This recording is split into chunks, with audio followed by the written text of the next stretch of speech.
La région de Maradi est une des 8 régions du Niger. Elle est peuplée d'environ 4 500 000 habitants, ce qui représente 1/5 de la population du Niger. Notre région occupe 3,3% du territoire national.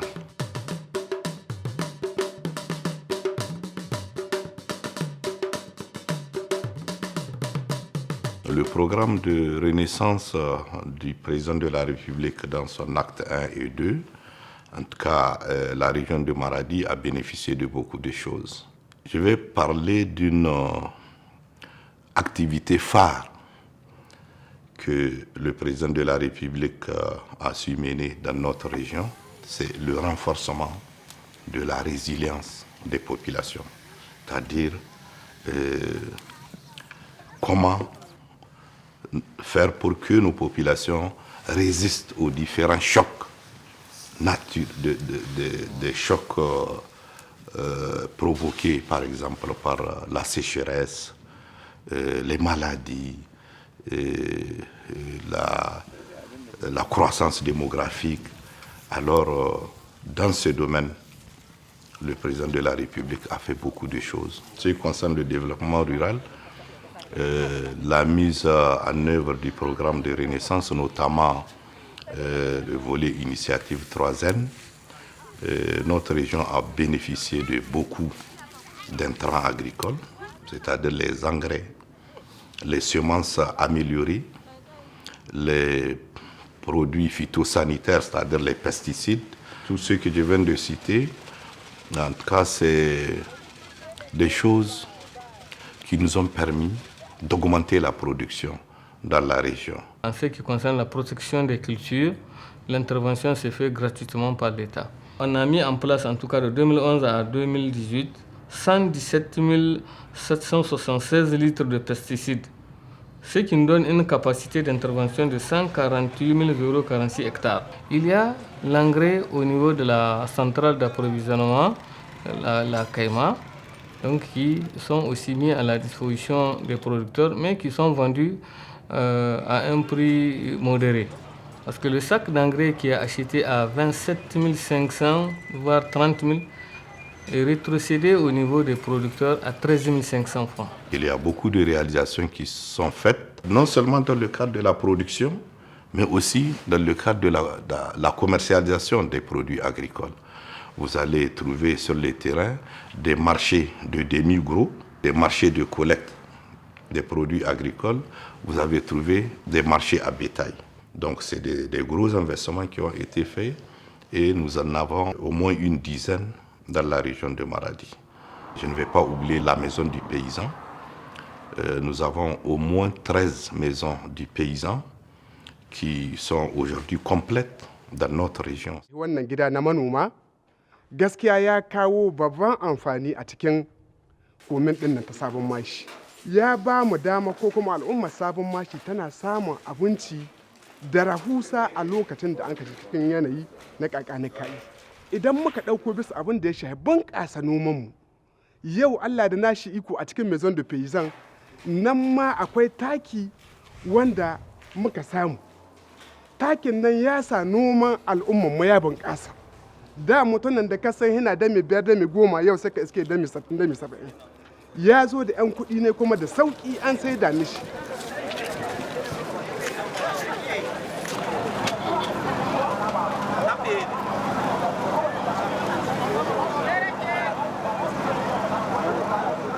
Wanga kasuwa da aka mun ji daɗi ga 'yan kasuwanmu suna wuri guda.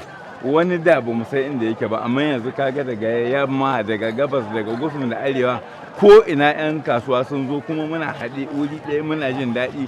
Ko ma ɗan kasuwa ne ya zo hin kayan gona abin da yake so, 'yan hatsi ne, in wake ne, in gujiya ce, 'yan aya ce, in yakuwa ce, ko ina hin sunan wuri guda sai ka zo ka sayi, wannan babban jin daɗin mu ne.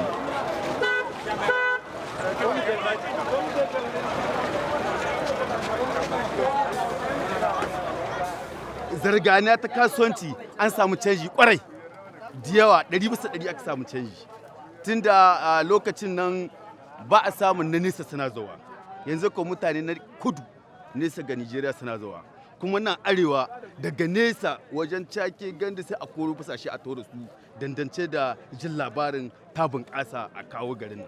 Muna ma shugaban ƙasar Muhammadu Isu dubun godiya da ya kawo mu wannan kasuwa da aka killace muka samu ci gaba 100%.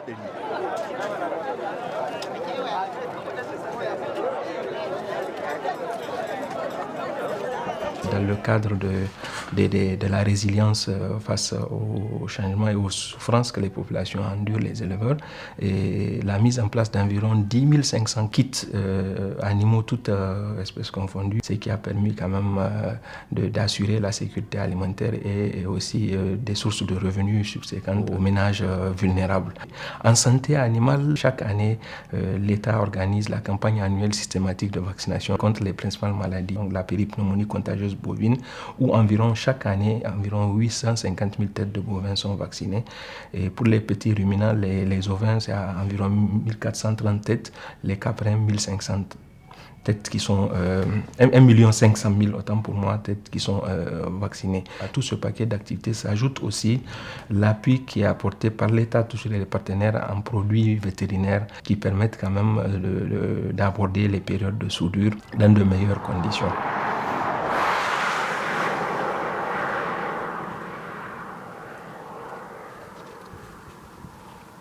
Nous avons amélioré la couverture en eau de notre région.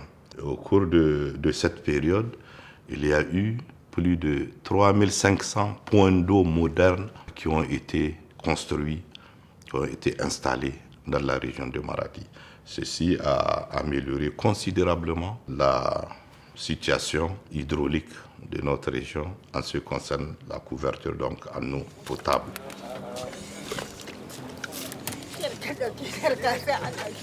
Pour le premier mandat, la région de Maradi a bénéficié de 2246 équivalents points d'eau. Et maintenant, pour le mandat qui est en cours, nous avons enregistré aussi en 2016 288 équivalents points d'eau. En 2017, nous avons 383 équivalents points d'eau. Et en 2018, nous avons enregistré 615 équivalents points d'eau. Soit au total 3532 équivalents points d'eau pour la région de Maradi depuis 2011 où le président de la République a placé ce programme-là au niveau national. Ça, c'est quand même extrêmement important, ce que ça a permis à la population d'avoir accès à l'eau potable. Au début, nous étions environ à un taux de couverture qui tournait autour de 40%. Aujourd'hui, si on fait les calculs, nous sommes à 56% de taux de couverture pour la région de Maradi.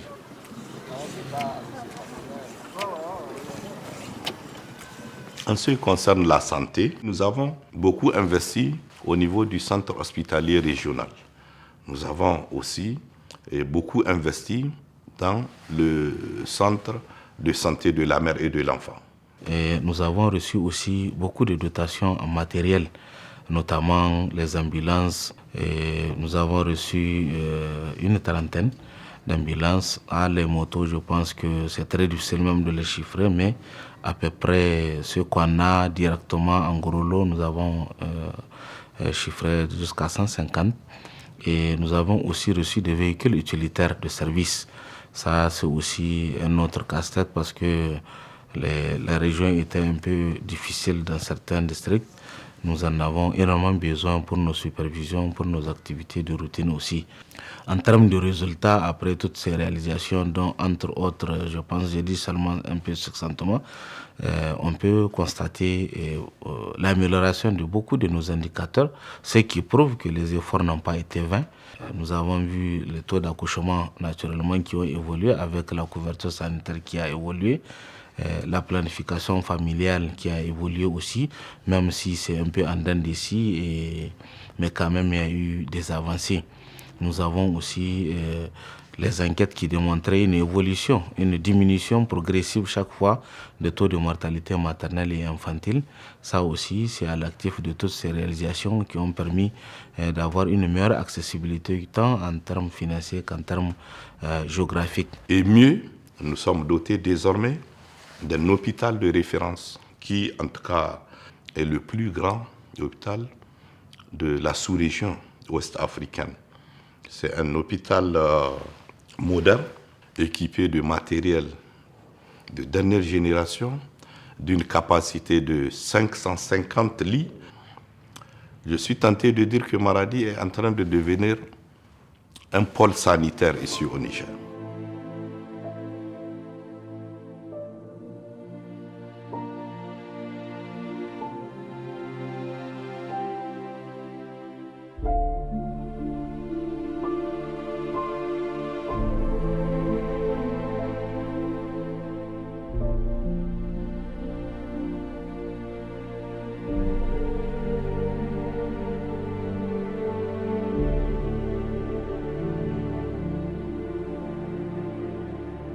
Dans le domaine scolaire, donc de l'éducation, à ce niveau, je peux vous assurer que la région de Maradi a bénéficié de beaucoup de choses en termes de construction de classes, en termes de recrutement des enseignants, en termes d'effectifs des élèves.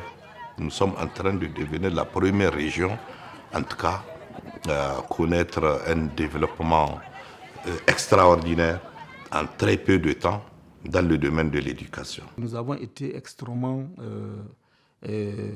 satisfaits de ce que nous avons eu comme appui de l'État, notamment au niveau du plus haut sommet de l'État.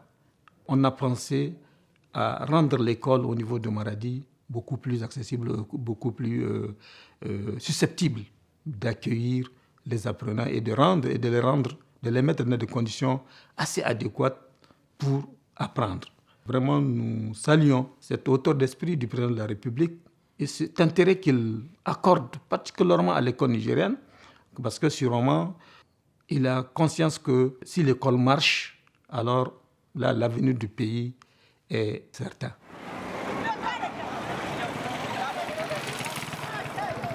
Les effectifs des élèves en 2010, ils étaient 263 000 au niveau de toute la région. Aujourd'hui, nous sommes à 800 000 élèves.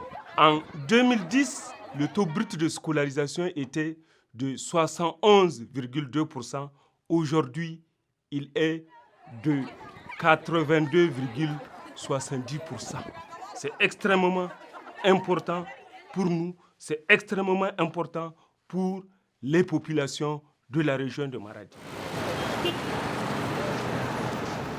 On ne peut pas parler des réalisations sans parler des routes, les infrastructures routières, des centaines de kilomètres de routes rurales qui ont été réalisées. Nous avons des routes bitumées, par exemple Maradi-Madawa. C'est au cours de cette période-là, de mise en œuvre du programme de Renaissance, que ça a été réhabilité. Nous avons la route Tchad-Ouamaï, bitumée. La région de Maradi est vraiment totalement désenclavée et nous remercions franchement le président de la République au nom de la population de cette région. Sans compter le marché moderne qui a été construit aussi à un coût de 7 milliards, un des marchés les plus modernes en tout cas dans la sous-région. Cette présence sur le terrain, ça m'a permis surtout de relever que la population est très reconnaissante vis-à-vis du président de la République. Et c'est pourquoi je vais profiter donc de votre micro pour transmettre au président de la République tous les remerciements de la population de la région de Maradi.